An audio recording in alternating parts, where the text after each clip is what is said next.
Welcome बच्चों, class 12 भौतिक विज्ञान में आज हम पढ़ेंगे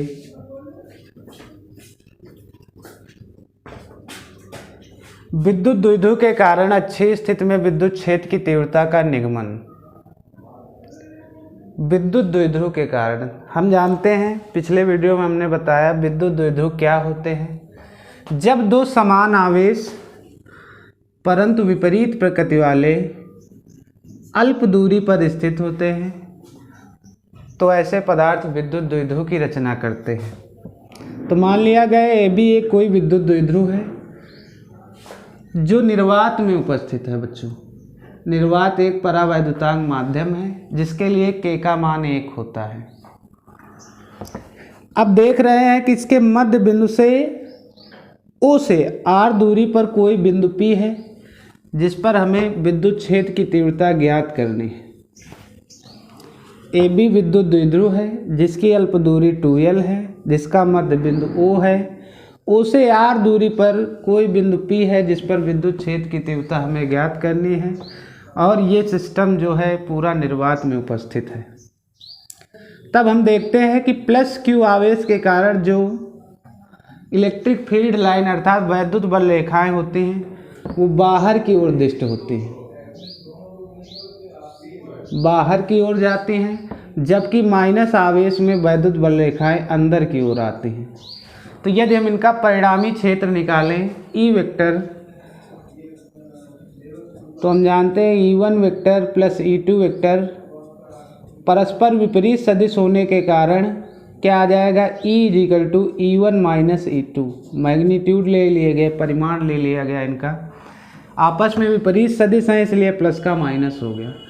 हम जानते हैं विद्युत क्षेत्र की तीव्रता में पिछले वीडियो में हमने विद्युत क्षेत्र की तीव्रता के लिए फार्मूला भी निकाला था, E बराबर F=QE या E हमने बताया था एकांक परीक्षण आवेश पर लगने वाला बल F/Q0। तो यहाँ से हमने देखा था एक फार्मूला हमको मिला था 1/4πε0 Q0/R² into 1/Q0। Q0 cancel हुआ तो ये हमें फार्मूला मिला E=1/4πε0 Q/R²।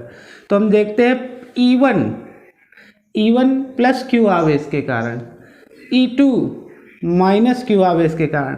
तो प्लस Q आवेश के कारण तो हमें दूरी निकालनी पड़ेगी प्लस Q से, माइनस Q आवेश में दूरी लेंगे माइनस Q से। तो हम देख रहे हैं मध्य बिंदु O से R दूरी पर कोई बिंदु था तुम्हारा P, लेकिन अब प्लस Q वाले पॉइंट में देखिए B पॉइंट पर यहाँ दूरी डिनोट नहीं की गई। तो हम देख रहे हैं यहाँ से यहाँ तक दूरी R है, ये इतनी R। यदि हम इतना भाग कट कर दें, इतना भाग है कितना L भाग कट कर दे तो बचेगा हमारा ये इतना भाग R माइनस L। तो यहाँ से फार्मूला हमारा ये देखो लिखा है E बराबर 1/4πε0 Q/R²। तो 1/4πε0 Q/R माइनस L का होल स्क्वायर। R², यहाँ दूरी थी एकल बिंदु में R, यहाँ दूरी कितनी मिली R माइनस L। फिर आगे बढ़ेंगे, चिन्ह लगा है माइनस का, माइनस Q आवेश लेंगे, लेकिन माइनस Q आवेश का यदि हम परिमाण निकालेंगे तो इसका धनात्मक परिमाण आता है। हम जानते हैं कि किसी भी राशि का जब मापांक निकाला जाता है वो सदैव धनात्मक होता है। यह विद्युत क्षेत्र की तीव्रता एक सदिश राशि होती है जिसका निर्धारण हम दिशा के माध्यम से करते हैं। आपस में विपरीत सदिश होने के कारण यहाँ प्लस का माइनस आया था, यहाँ प्लस था इसका माइनस हो गया, विपरीत सदिश होने के कारण मैग्नीट्यूड प्लस में लिखे। तो अब E2 का मान रखेंगे तो कितना रखेंगे, 1/4πε0 Q/ माइनस Q आवेश लिखेंगे प्लस में। विद्युत क्षेत्र की तीव्रता एक सदिश राशि है, परिमाण सदैव धनात्मक प्लस Q। ये माइनस चिन्ह क्यों आया, विपरीत सदिश के कारण आया। अब इसके बाद देखो माइनस Q से दूरी कितनी है P पॉइंट की, इतनी दूरी R है, L और ज्वाइंट की जा रही, तो कुल दूरी कितनी हो जाएगी R प्लस L। कितनी दूरी हो जाएगी R प्लस L। फार्मूला क्या है, 1/4πε0 Q/R²। तो यहाँ लिखेंगे R प्लस L का होल स्क्वायर। अब इसको हमको सॉल्व करना है। तो हम देख रहे हैं कि E is equal to 1/4 pi epsilon naught Q। E is equal, ये देखो 1/4 pi epsilon naught Q common मिल गया हमको, तो 1/4 pi epsilon naught Q common कर लिया, बचा ब्रैकेट में 1/r माइनस एल का whole square minus 1/r plus L का होल स्क्वायर। एलसीएम लिया जाए कितना आ जाएगा, E is equal to 1/4 pi epsilon naught 1/r minus L का होल स्क्वायर का एलसीएम लेंगे तो कितना मिल जाएगा एलसीएम, हर का मल्टीप्लिकेशन, r माइनस एल का whole square r plus L का होल स्क्वायर, आमने सामने का गुणा करेंगे तो कितना आ जाएगा, r प्लस एल का होल स्क्वायर और माइनस r माइनस एल का होल स्क्वायर, ब्रैकेट बंद। E is equal to 1/4 pi epsilon naught into Q, r plus L का होल स्क्वायर खोलेंगे तो कितना आ जाएगा, r square plus L square plus 2rl, minus से मल्टीपल भी से माइनस लगा है, इसका खोलेंगे r square plus L square minus का 2rl अपान, इसको क्या लिख सकते हैं, r माइनस एल एक ब्रैकेट में r प्लस एल और पूरे का होल स्क्वायर, दो घातें लगी है होल स्क्वायर, इसको तोड़ेंगे फिर यही पार्ट आ जाएगा। E इज इक्वल टू कितना आ जाएगा, 1/4 pi epsilon naught into Q, r square plus L square plus 2rl minus का r स्क्वायर माइनस का एल स्क्वायर प्लस का 2rl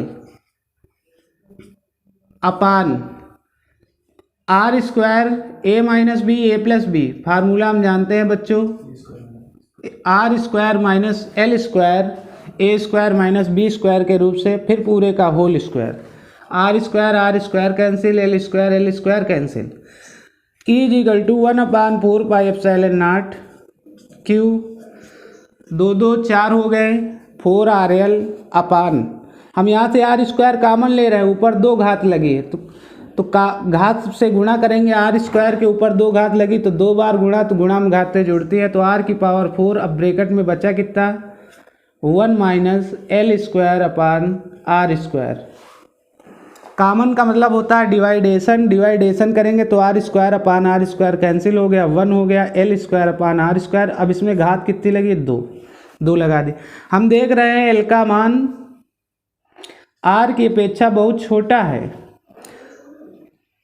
तो क्या करेंगे हम इसको 0 मान करके, अर्थात इसका ये भाग छोड़ देंगे, तब कितना हमें मिलेगा पार्ट, E बराबर 1/4 pi epsilon naught Q 4rl अपान r की पावर 4, एक घात कैंसिल हो गई, तो मिला हमें 1/4 पाई एप्सिलॉन नॉट Q, इसको फैक्टर के रूप में लिख लिया जाए 2 × 2l अपान r³। बड़े ध्यान से देखिए, Q × 2l, जब दो समान आवेश परंतु विपरीत प्रकृति वाले अल्प दूरी पर स्थित होते हैं, वे विद्युत द्विध्रुव की रचना कहते हैं, तो उनमें से किसी एक आवेश का परिमाण तथा बीच की अल्प दूरी का गुणनफल विद्युत द्विध्रुव आघूर्ण कहलाता है। तो इसको हम क्या लिख सकते हैं, E is equal to 1/4 pi epsilon naught 2 और Q × 2l को हम लिख सकते हैं P 2P अपान r³। ये तुम्हारा डेरिवेशन कंप्लीट हो गया, बहुत इंपॉर्टेंट डेरिवेशन है, फिर एक बार देख लीजिए भाषा इसकी। माना ये भी कोई विद्युत द्विध्रुव है जो निर्वात में स्थित है बुआ, अगर निर्वात में ना स्थित होता तो यहाँ के लग जाता, के का मान अलग अलग माध्यम के लिए अलग अलग होता है, जल के लिए अलग होता है, कागज के लिए अलग होता है, रबर के लिए अलग होता है, यहाँ निर्वात ले लिया इसलिए हमने के की वैल्यू नहीं पुट की। अगर ये कोई माध्यम हम के मानते तो यही फार्मूला हमारा बन जाता, E बराबर 1/4 pi epsilon not K 2P upon r³।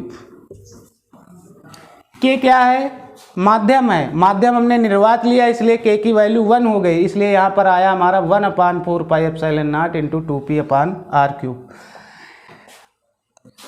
माना ये भी कोई विद्युत द्विध्रुव है जो निर्वात में उपस्थित है, यहाँ के की वैल्यू 1 है, इससे मध्य बिंदु O से r दूरी पर हमें निकालनी थी विद्युत क्षेत्र की तीव्रता, तो हम जानते हैं प्लस Q आवेश में जो वैद्युत बल रेखाएं होती हैं वो बाहर की ओर निकलती हैं। तो ये देखो बाहर की ओर डायरेक्शन लगा दी गई, और माइनस क्यू आवेश के कारण जो वैद्युत बल रेखाएं होती हैं वो अंदर